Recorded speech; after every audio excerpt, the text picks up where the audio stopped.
So obviously it's LGBT History Month, woo! And just kind of looking at the B in LGBTQ+, because a lot of the time the B, I feel, gets lost in the rhetoric around being queer, and I think it makes up such a large majority of the community, but a lot of people don't really ask about the B. It's kind of like if you're with someone, like I'm with my boyfriend and it's like, oh, she's straight, like she's assumed straight.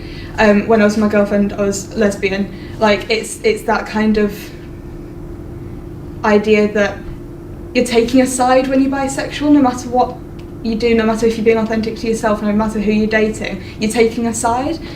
So I just thought we could explore ideas around bisexuality and what that means to each of us independently, and what we think that people can learn from us having this conversation. It doesn't necessarily have to be in academic terms, or it doesn't have to necessarily, the purpose of it isn't to educate people, it's just to kind of like have this talk, because it's very rare. Like I lived with a house of girls last year, and I absolutely loved them all to bits, but I think I was the only queer one, and so it was kind of like hardly having those conversations with anyone. So yeah, just being able to have this topic and just have this talk and just sit around, and it's not a round table unfortunately, but just talk to each other about bisexuality. So I thought one of the things we could start with was how we realised that we were bisexual, how we kind of realised that we weren't. For me, it was a realising that I wasn't straight, but then later on it was a realising that I wasn't gay. I kind of went through many trying to come out times. So I just thought if anyone wants to talk about that. Do you want to go first? No. You still about to talk?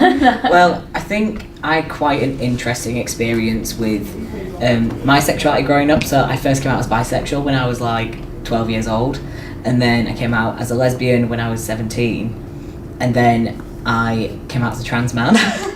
And then because of there's this rumour that hormones change your sexuality.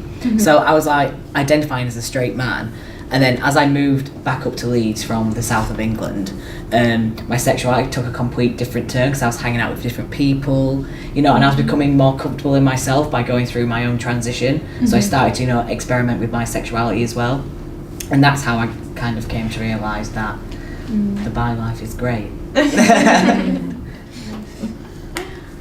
I cannot pinpoint a time, but I genuinely identified as a lesbian very early on, 13 again, and it was very weird. Everyone sort of knew before I did, but there was also this other thread of I remember I was in a production of Bugsy Malone, and everyone thought, because I was Blousy, who's the love interest, the female love interest, everyone thought I was in love with the guy who played Bugsy, and I was saying to everybody, guys, I'm gay, and everyone was like, nah, you love him, we know you do, or they were teasing me about it, and it was just people sort of told me before I knew. It was generally that sort of sentiment.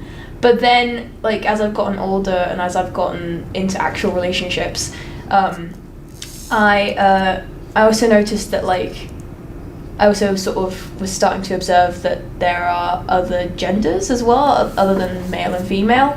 And so I found myself generally attracted to androgyny, and generally attracted to, people who sort of helped me sort of talk about my own gender and my own expression, and sort of made me realise that my gender was completely just not binary at all.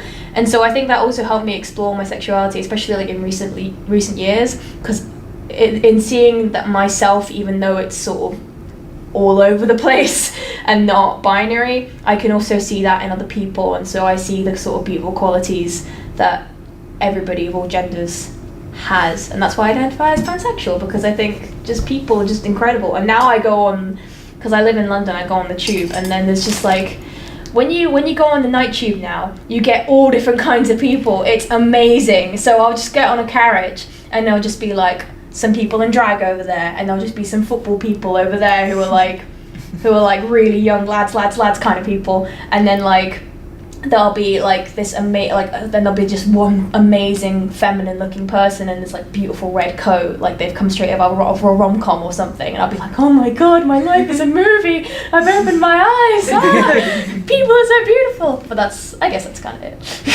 I don't know. I'm quite eccentric, I don't know if I should have mentioned that before. I actually sort of realised, okay, so one of my friends, as a joke, sent me some gay fan art. That's where it all which, starts. like, initially I was like, oh, why did you send me that? You know I'm straight. And then I kept on coming back to that link and being like, and I just sort of, yeah, like I was about 17 when this happened, so I realised relatively late, and I just sort of had this thing where I was like, oh, that way I've been looking at guys for like the past 5 years or whatever, that's not straight. I might have some things to think about. And yeah, similar to you, like I've had my own explorations with gender. Surprise, I'm hella queer. And yeah, I use the term pansexual as like the strongest personal identifier, but then I use bi pretty interchangeably just because it's easier. Doesn't mean the term bi isn't valid as well. Like you can also use it interchangeably. Yeah. Even though what they mean is like different. I actually have a friend who identifies as bi, even though they also like would have the sort of similar attractions to similar people that I'm attracted to, and like we're both sort of like in agreement that like, you know, both these labels are totally valid, and also we can sort of use them to mean different things. Like some people can be attracted to two genders and use the label bi, but some people can be attracted to all genders and identify as bi. Like it's I don't think we should limit ourselves language wise. Definitely. I'm a big fan of that you can use the same labels can like describe the same. Sorry, different labels can describe the same set of experiences, but I'm a big believer in finding the label that works for you, and just not worrying too much about, well, according to the dictionary, the definition is this, because I think fuck that. It's really interesting, like, looking at the terminology around it, because I think we've had this conversation before about how I describe myself as bi and not pan, because I know that, and this is the definition that I've cultivated for myself. This doesn't, obviously, as we were saying, doesn't have to be true for everyone, but I know that when I'm attracted to different genders, I know that's a different experience for me. Like, I feel completely different whether I'm dating a man to a woman to a non-binary person. Like, it's completely different. Whereas, and I think if I loved everyone in the same way, I'd probably identify as pan, and that's the distinction that I've made for myself. But then I went through a time where I didn't want to be bisexual because I hated the term, because it was that kind of, and it's so biphobic and it's internalized from a young age that, you know, on Tumblr when everyone was like, oh, like bisexuality, like everyone on Tumblr was bisexual, and I was like, I don't want to be seen as part of that, but I'm like, there's nothing wrong with a whole group of people being something. Things go back to Tumblr, really. Yeah. Think about it. Exactly. That's really interesting. That's where it all started. Yeah, so that's what it, like, that's the distinction for me personally, and like now I say queer a lot more because I like the fact it's an umbrella term. I like the fact that you don't have to disclose exactly what you are, and especially with me having a boyfriend, I'd prefer to say queer rather than bisexual, because I'm like, it sums up our relationship. Like, we're in a queer relationship because he's bisexual as well, but a bisexual relationship, just that takes so much explaining to my family. I'm in many a bisexual relationship, but yeah, I think that my grandma would get a bit confused. Yeah, for me, gender just doesn't factor into attraction very much. Like, I'm attracted to certain qualities which might be typically considered feminine. I'm into some qualities which might be considered masculine, but like, I'm attracted to people. So for me, I find it weird that some people are like, no, I'm only attracted to this. I was like, really? But that's hot too. That person, are you saying that person is not objectively? I'm trying not to point at you. I'm talking about a hypothetical. But it might change the dynamic of a round table. But I just find it genuinely confusing because for me, just gender doesn't factor into who I find attractive, and it doesn't. I don't think it forms the kind of attraction in the way it does for you. So that's why I identify more strongly with Pat. To me, it kind of goes like beyond that physical attraction as well. It's that I realised that I was pansexual, even though I use the term bisexual because it's easier for people to understand. Yeah. But I used it because my family just gets so confused by like understanding anything else. Like they didn't even know what bisexual was, so it was just easier. So to say. I can't remember my original point. It's weird when the camera's right in front of you. What did I say originally? Oh yeah, like physical. I think I realised that like I was attracted to characters like more than just like I find like that was how I realised I was attracted to women, is that I had like really strong connections with some women, and I was like, I don't have this with a lot of guys, and I don't feel the same like level of comfortability around most men. So that was something that would like make me realise that actually I'm more attracted to women, and then the physical attraction came with that as well. Yeah, it's also like how we separate the romantic attraction and the physical attraction as well. So like I could say I am more romantically attracted to women, but like physically I'm attracted to, any person of any gender, which is quite.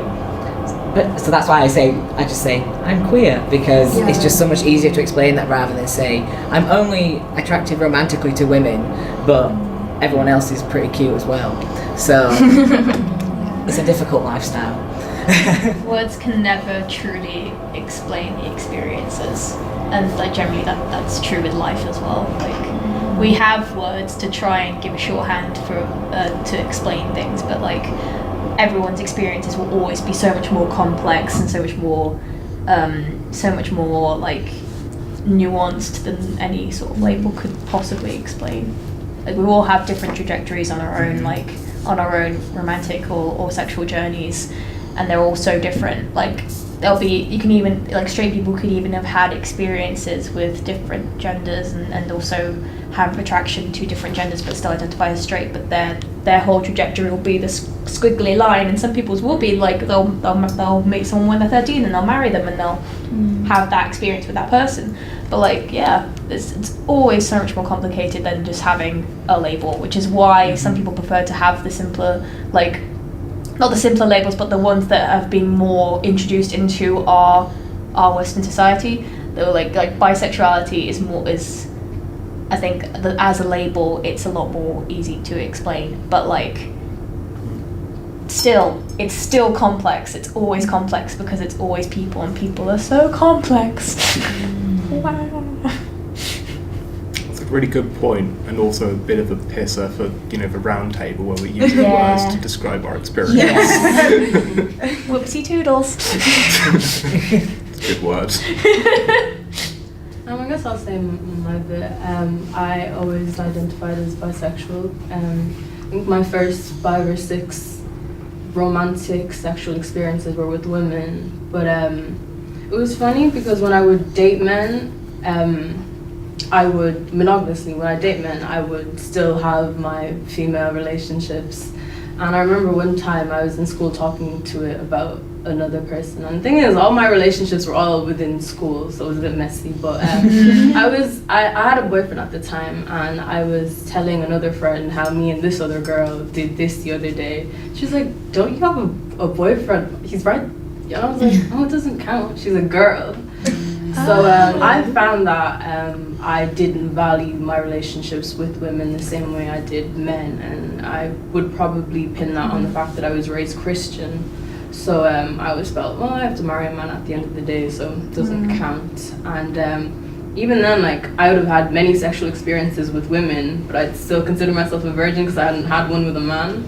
So I think, and I would always say I was bisexual. I never said I was straight. So it was always a bit messy there. And then, fast forward to coming to uni, dated men, you know, women as well, but I still had that kind of mindset, and I feel like it was only recently this year when I decided I was not Christian anymore, you know, broke up with my ex-boyfriend, that I felt like, and it was kind of in the climate of when everyone was like, men are trash, like all that. So I was like, I'm not dating men anymore. I'm gonna like take women more seriously and go out of my way to romantically, you know, date women. I'm gonna spend the rest of my life with women.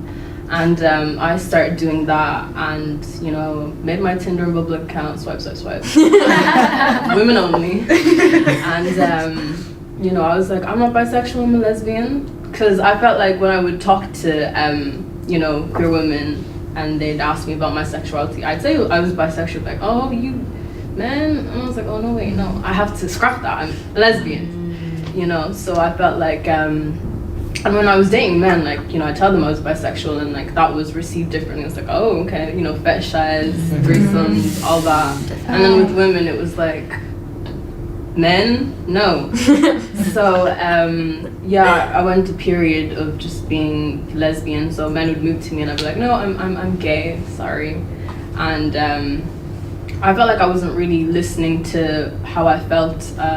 I was just sort of trying to be accepted into the different groups, and you know, just recently I was like, I am attracted to men, and I would want to spend the, you know, I think also what it was as well, becoming polyamorous. So I'm non-monogamous, I'm in a non-monogamous relationship, and I date lots of different people. So becoming polyamorous, I felt like, you know, I can date a woman and a man, so I'm not choosing, so I can exist as I am, and you know, yeah, just coming to terms with I am still attracted to men. There are men who aren't trash, and you know, it's fine. You can be bisexual. That's real cool. I enjoyed that story. Can the whole video just be that? Sorry, no, just that, yeah, sort of women sort of being less valued as a relationship, and I think that's something we've probably all experienced to some degree, sort of in high school, like, oh, you're bisexual, how hot, like, why, you know, and when you're like in a relationship with a man, they might say, oh yeah, like, you can kiss a girl at a party, but you can't kiss a boy, like, that would just be completely wrong, and yeah, I think that's so interesting. Actually, yeah, like those sorts of experiences are so invalidated. Like, I think I even remember like a friend of mine took the label bisexual very, very early on, and I even remember like we were all just sort of like going, oh, that's not true. Like, there are people who identify as bisexual, but like she's not bisexual. Like, come on, look, it's her. And then even I have invalidated those experiences. Like. And so it's just so it's so ingrained into our culture. I don't know where it came from, honestly. But The patriarchy. I had I have a somewhat complex relationship with men, in that I went to an all-boys school, which, oh my god, so much internalized homophobia and so much repressed sexuality. And I had a pretty miserable time there. And like I didn't really have a miserable time because I was bi, because I didn't realise that till I was 17. But I had a pretty miserable time there. And because of that, I think I have a harder time trusting men. I think I have the capacity to be attracted to men, but there's behaviours of them which either I find problematic and uncomfortable to be around, or I find triggering. So yeah, not all men are trash. Just for the record, not all men are trash. But I think I do have, I am more likely to be attracted to women than men, not because I am inherently lean towards women, but just because I have issues around men they're my issues. But and I've had issues in the past where I've felt kind of like a fake bisexual, because I was like, well, I'm more attracted to women, so maybe I'm just in denial. Oh yeah, sliding scales. Yeah, which like I'm dealing with that better now, but that's part of the reason I was using pansexual, because it was a way to deal with that without having to deal with all the baggage around expectations that bisexuals must be exactly 50% attracted to men and women. So I just used pansexual because it was gender doesn't come into this. Yeah. That's so interesting. I can totally identify with that because in high school I felt like I got on better with guys. I was like into World of Warcraft, and I was just like really like gamer, just chill with the guys, My Chemical Romance. And the girls I interpreted as, bitchy, and I had bad experiences with them where they sort of kicked me out of their group and I felt hurt by them. So even though, my first loves were women, I felt kind of like, girls suck. And it's like so funny how, you sort of go through that process and you're scarred by it, but you think, no, I just prefer the company of men. And then later in life you're like, no, actually I was hurt, and now I'm starting to be like, women are awesome. And you just go through those stages in your life and realize, I feel like Gerard Way was very integral to a lot of LGBT experiences. Oh yeah. Sexual fuel. Yeah, just the hair and just like everything. There's that tweet in all goes back to Gerard Way. That's about Brendan Urie that's like, I don't care how you feel about Panic at the Disco, but like the story of like a Mormon boy realising that he was like bisexual and like making out with men on stage and stuff is like inspirational to everyone. And then like doing Kinky Boots on Broadway, it's like, I love you. But it's really interesting because like thinking of when everyone's been talking about high school and stuff, and I was thinking about like in high school I like fancied people, but when you like look back and you realise you fancied them, but at the time you're like, they're just amazing. Like I remember like telling my dad, I was like, I've got this friend, like she's ace, because that's all use the word ace, and like ace to me like, oh, I'm not asexual, because otherwise I'd be in a completely different conversation with my dad. But like I was like, oh, she's ace, and then my dad was like, oh, is that your new term of the week then? And I was like, yeah, she's ace, and like kept fancying people, but only realising now that I fancied them. And then I had like my first boyfriend who was like a bit of a lad's lad, and then like we tried to have sex for the first time, and then we couldn't, and it turned out I had vaginismus, and I've still got it now, which is like a condition where your vagina doesn't open. It's like the same muscles that hold the wee in, holds your vagina closed. So I can't have any kind of penetrative sex or put any tampons in or anything. And so we were like kind of dealing with that. And then I kept being like, no, if you want to have sex with someone, like feel like this can be an open relationship. He's like, no, it's fine, like I want to work through this with you. And then one night on a night out, this girl kissed me, and I like didn't take any part in it at all. And then I told him, and he was like, oh, well, next time just let me watch. And I was like, for fuck's sake. But then through that experience I've kind of realised like, oh, well, maybe the reason I'm kind of pushing for an open relationship is because I want to explore my sexuality, like especially knowing that I had vaginismus. And so then when I came to uni, it was the first time, because I come from Wakefield, which is like everyone like knows each other, and so it was kind of like the first time when you realise that people don't see you as the person you were in year 8, who always got called bold car. Like people are attracted to you in like because they know the person that you are now. And so coming to uni, I got with so many people. Please don't watch this, Dad. I got with so many people and like was trying to like fix the vaginismus. And then I met this girl who my best friend lived with, and I was like, oh, holy shit, I'm gay. And then I was like, and I remember like when I went to work, I used to think, do you remember when Ghostbusters came out and Kate McKinnon was like the idol, and she was absolutely, she's so fit, and I kept being like, my gay ass in like, and I was like, Stony Lane, like, who do you think you are? But like I'd constantly think that, and I'd be like validating it myself, and I was at work surrounded by the straights, and I'd be like, but yeah, so then that kind of contributed to me sleeping with women a lot more, and especially because of having vaginismus, it meant that there wasn't as much of a pressure coming from people with penises to penetrate me almost, because women and people outside of the gender binary, I watched, It's Honestly Explained on Netflix, like it's got one about the female orgasm, and like excuse the gender term, it should be people with vaginas orgasm, but it talks about how because people in gay relationships have to cultivate a completely different identity for themselves outside of heteronormativity anyway, the sex is a lot more successful and it's a lot more inventive. And so those relationships that I had with women were so much more inventive because it didn't revolve around penetration, like it was something completely different. And that's when I thought I was lesbian. And then when my ex-girlfriend and I broke up, I got with my now boyfriend quite quickly. And I remember one time I was just sobbing on my bed and I was just like, I'm letting myself down, like I'm attracted to men again. And it was like, looking back on it, I'm kind of like, oh my god, who are you? Like, it's fine. But at the time, I was sobbing, like, because I was just like, who am I? Like, I've put so much into the identity of being bisexual, and now I'm with a man, and everyone's gonna think I'm straight, and everyone's gonna think I've gone back on it, and like, my whole dress sense changed when I was with a woman because I wanted people to know that I was queer, and then now it's gone a lot more kind of.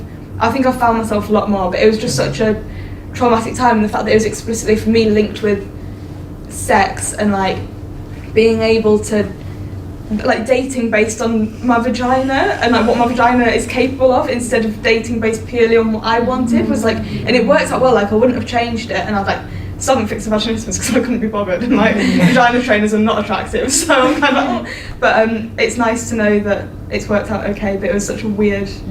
It's interesting how much of your identity it played into. Sorry. Go on. But, yeah, I was gonna say I can definitely relate with feeling like you have to change how you look because you're queer. Because when I decided I wanted to be a lesbian, I cut my hair, started dressing a bit more like masculine, I guess, and like I'd gotten into a relationship with a girl, and after a while, like when I decided that, you know, I am bisexual and I do like having long hair and wearing like flares and so on, I started dressing a bit more feminine, and she was like, oh my god, you're changing, what's going on? And yeah, I kind of felt like, oh no, I have to like, you know, keep this mask on that's not really me. I mean, sometimes I like dressing masculine, sometimes I like dressing a bit more feminine, whatever that is. And it was sort of hard to like reconcile with that, but eventually I was like, I need to listen to myself and what feels right. It's clearly working well because you look really good. So I keep looking at you flared arms and I'm like, oh my god. I was going to ask you where you got your scarf from. Oh my god, I think it's all over my mum's clothes. I think it's quite interesting because I think I'm right in saying I'm the only AMAB person on this panel. Yeah. Don't feel you have to say if. Anyway. So like I'm completely aware that sort of fetishizing bisexual women is a thing, but for me growing up it was always treated as bi men are gay men, like and I guess kind of that's mirrored with bi women are basically straight, but like you know they just do a bit of that, but it's mostly about men. I think. Feel free to sort of correct me if I get wrong if you disagree, but I don't know. I think there's a lot there about how female sexuality is treated as often. How women are often treated as sexual beings in the context of men primarily. Yeah, exactly. Because it's kind of like, and you get a lot of this around definitions of sex, because like so often when you talk to people, what is sex? We'll go, oh, it's the penis going in. It's like, well, lesbians exist, you know, and I just think it's interesting how kind of it's reversed with bisexual women and bisexual men, of the men are treated as gay, the women are treated as straight, and like the men are the real like person you're in a relationship with. Yeah. The woman is like a sexual object. Yeah. And you also like see this with like some women that I've got with have done it like, well, I don't know what their intentions were, but if you're in a club or something and men are watching, they enjoy that and they want to be seen. And I've seen that a lot. Like, a lot of people want to like perform that kind of idea of bisexuality in front of men. I hate that so much. Exactly. Like, when I was at uni, if I ever saw girls doing that, I was like, stop it. I used to just get in the middle and go, stop it. Just feeling that loop of like pornography setting standards and people buying into it, and it's like, stop, you don't have to like follow the script that was laid out. Like, it's cool if that is actually like something you're interested in, and every single person around that sort of scenario consented to that scenario. And like, it's so amazing if it is actually like making you feel good and making you feel happy. But like, if you are just doing it because you feel like you have to, or like because like it's what everyone saw in those American movies in the 90s, then like, you don't have to do that. Let's get some hot chocolate and just like talk about the things you actually love. But it also affects people who are actually two women just kissing in a club. Yeah. You know, who are genuinely attracted to each other. So I remember back when I identified as female, I was, you know, out with like my friends and, you know, met this really nice girl. So we were obviously kissing on the dance floor, and just a group of men circled us. And like, the security team had to like come kind of remove us from that circle. And that was a very scary experience, because I was just, you know, out with my friends, and I was just having a valid experience with somebody else. Was that in a gay club? Or? No, it was actually just in a club, out, just surrounded by big men. That's happened to me as well. Yeah, it's terrifying. Yeah. But even in gay clubs, you get it as well. Yeah. Even in gay clubs, you get like the people, like, it's the kind of voyeuristic, like non-consensual voyeurism that comes with being queer, is that straight women with whatever intentions can go to a gay club, and often they go because they know they're not going to get hit on by men as much, and they feel like it's a safer space. I think people go, but then that also leads to straight women being like, or being like, you know what I mean? It's just, in gay clubs, it's that environment of, if it's women getting off, it's somehow more invalid than the kind of performative like homosexuality that, because there's a whole like gay best friend, and the whole idea of like gay men are like our friends and stuff, and like for straight women. But then when it's queer women, it's a lot less. They're the enemy. Actually, I've really found that, like, in the house I was living in, like before I moved to Leeds, because my former university was in Stoke, and like I remember the people that I like chose to live with. One of them I was living with, and she knew that I was bi, and the rest of them didn't. And they all thought I was straight, because at the time I was like kind of seeing this guy, but we weren't properly together. And they all thought I was straight, and then when they found out I was actually bi, they were like, oh, we don't want to live with her. Oh my god! Because they thought I was going to be attracted to them, and that's something that I find really common, is that when you say that you're attracted to women, they think that that means them. Yeah. And that's why I've Don't always... flatter yourself, hon. I'm like, definitely not after now. And that's very common. Like, I often don't feel comfortable coming out to some women that are straight, because I always feel like they might think that that's me like professing my love to them or something. Yeah, I've experienced something kind of similar, but I guess parallel. My flatmate at the moment, she's straight, and then when she found out I was bisexual, lesbian, or whatever at the time, she was like, oh, I've never experienced anything with a woman, so on and so forth. And I'd find that she'd constantly, I don't know, be coming to my room, or like there was one particular time we went on a night out together, and I went to the bathroom, and she followed me, and she got in the same stall as me, and I was like, what's going on? And then she brought up the whole, I've never done anything with a woman before, trying to, I guess, experiment on me. And I was just like, you really assume that I'm attracted. You really assume, and I don't want to be your experiment. And I do find that with straight women, a lot of the time is when they do find out you're queer, they want to see what it's like, and you can sniff them out from a mile off. Like, if you're in a gay club, you can sniff out straight women, and it's like, I'm not going to waste my time. Like, like you said, I'm not going to be an experiment, and I'm not going to try and hit on someone who I know is going to be repulsed by my sexuality, even though you're in a space that is cultivated so that queer people can be safe. Like, and don't get me started on straight men in gay clubs, because honestly, can't be having that. It's like they instantly know what consent is as soon as a gay man touches them. Yeah. There's a really good book called Bad Dyke, which is excellent book. I recommend you all read it. It's essentially an author talking about her experiences with sexuality and identity, and it's essentially a biography told through sex stories, and it's brilliantly written. And there's a line in it which has really stuck with me, which is the phrase I've never been with a woman before is such a turn off, because what you're basically saying is there's a reasonable chance you might be repulsed by my genitals, and I have no way to know until you're actually looking at them. And either way, I'm going to have to do all the fucking work. And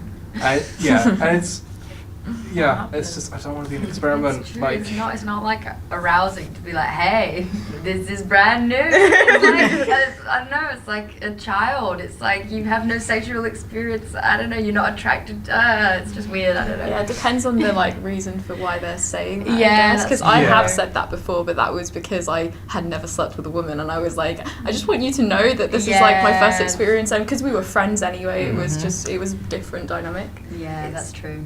It's like I remember saying that to men like multiple times. Like I was such a little sneaky bitch. Like I was like, oh, I've never done this before multiple times when I had done it before, because I thought it was sexy, and it is that kind of like that kind of thing of like of being told that it's kind of like inexperience is kind of like, this isn't necessarily like a bi thing or a queer thing, but it's just that whole like infantilization of kind of like virgin thing. A virgin thing, Oh goodness. And like, and so that leads to when you actually haven't had sex with a woman before, or when you haven't had sex with someone of any gender that you haven't done it before, you're just kind of there and you're like, oh well, do they think that like it, you know what I mean? It's that two ways, like you said, like if you're saying it because you haven't, are they thinking like, oh for fuck's sake, like, here we go. But it's, and I guess it all depends on how much you can trust the person you're with and how much, what the relationship between you is. And so I think trust is such a big part, especially being bisexual, like being able to trust the person you're with to not fetishize you and to not act like you're there for their consumption. Yeah. Cool. Thank you all so much for coming. I hope everyone enjoyed that. Yeah. No, thank you. It's really good. Oh, how exciting.